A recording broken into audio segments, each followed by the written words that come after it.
చివరి రోజు పార్లమెంట్ ఆవరణలో నిరసనలు జరుగుతున్నాయి. రాహుల్ గాంధీకి వ్యతిరేకంగా ఎన్డీఏ ఎంపీలు ప్లకార్డులు ప్రదర్శించారు. రాంచీలో విద్యార్థుల నిరసనపై సమాధానం చెప్పాలని డిమాండ్ చేశారు. మరోవైపు ఢిల్లీ లాఠీ ఛార్జ్పై ప్రతిపక్షాలు ఆందోళన చేస్తున్నాయి. కోతి బొమ్మలతో పార్లమెంటుకు వచ్చారు ప్రతిపక్ష ఎంపీలు. 56 ఇంచ్ కా బందర్, आवो सदन के अंदर అంటూ నినాదాలు చేశారు.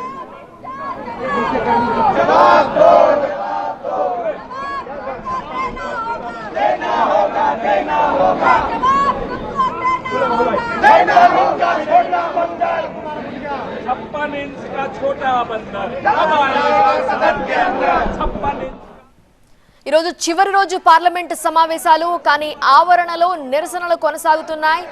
ఎంపీల నిరసనలకు సంబంధించిన దృశ్యాలు చూస్తున్నాం. రాహుల్ గాంధీకి వ్యతిరేకంగా ఎన్డీఏ ఎంపీలు ప్లకార్డులు ప్రదర్శించారు.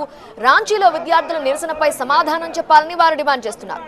మరోవైపు ఢిల్లీ లాఠీ చార్జ్పై ప్రతిపక్షాల ఆందోళనకు సంబంధించిన దృశ్యాలు మీరు చూస్తున్నారు. ఇప్పుడు కోతి బొమ్మలతో పార్లమెంటుకు వచ్చారు ప్రతిపక్ష ఎంపీలు. 56 ఇంచ్ కా బందర్, आवो सदन के अंदर అంటూ నినాదాలు చేస్తున్నారు. बंद करो, बंद करो, मांगो माफी मांगो, राहुल गांधी माफी मांगो, माफी मांगो, माफी मांगो। नीति नहीं चलेगी, नहीं चलेगी, नहीं चलेगी। राहुल तेरी कोई नीति नहीं चलेगी, नहीं चलेगी, नहीं चलेगी। राहुल गांधी मुर्दाबाद। कांग्रेस पार्टी हाय हाय हाय हाय हाय हाय। राहुल गांधी हाय हाय हाय हाय हाय हाय। नहीं चलेगी। छात्रों पर लाठी चार्ज करना बंद करो, बंद करो, मांगो माफी मांगो, राहुल गांधी माफी मांगो, माफी मांगो। గందరగోళ పరిస్థితుల్లో లోక్సభ వాయిదా పడింది.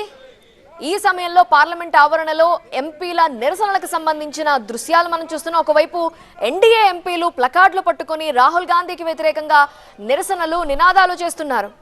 రాంచీలో విద్యార్థుల నిరసనపై సమాధానం చెప్పండి రాహుల్ గాంధీ అంటూ వాళ్ళు డిమాండ్ చేస్తున్నారు. మరోవైపు ప్రతిపక్షాల ఆందోళన ఇంకొక బాక్స్ లో మనం చూస్తున్నాం. రైట్ సైడ్ బాక్స్ లో చూస్తున్నాం.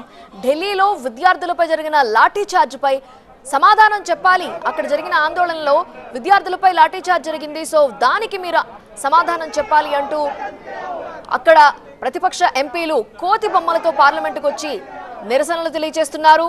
56 ఇంచ్ కా బందర్, आवो सदन के अंदर అంటూ నినాదాలు చేస్తున్నారు. పార్లమెంట్ ఆవరణలో ఎంపీల నిరసనలకు సంబంధించిన దృశ్యాలు చూస్తున్నాం.